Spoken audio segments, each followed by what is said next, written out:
Welcome. Today I'm going to walk you through on how to transfer file from USB to a laptop, okay? So it's going to be just a quick guide. So let's do that in a few seconds. Okay, so this is the USB hard drive, okay? Containing the file I want to transfer to my PC. So let me now slot it in and do the transfer. You can see by the side of my PC, there are two ports there. So I will slot in the USB into one of the ports. Okay.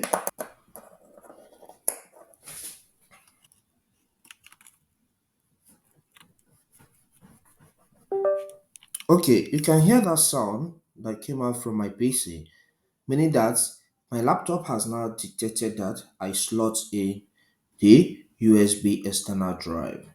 So let me get to my PC and then make the transfer from there. I'm on my PC right now, so I will click on this File Explorer. Okay, so click there from your end.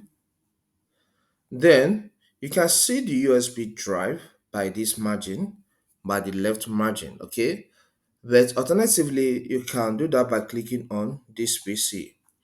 Then this shows you the storages in this PC that are connected into this laptop at the moment. This is for the computer and this is the USB drive. Okay, so I will double click on it.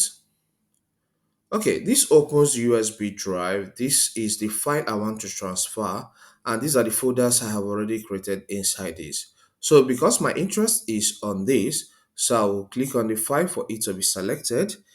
Then I'll click on copy.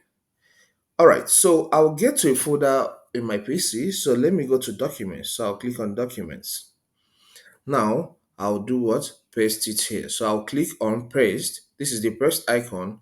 Or alternatively, I can right click and then select this paste icon. And here the file has been moved from the USB drive to my laptop. It's as simple as that. Thank you for taking time to watch through that short video. So these are just the steps you need to take to transfer file from your USB drive to your laptop, okay? And I believe that helps. Please, if it does, hit that like button for me, okay? So that this video will go viral. Subscribe to my channel if you have not done that and leave a comment. See you next time.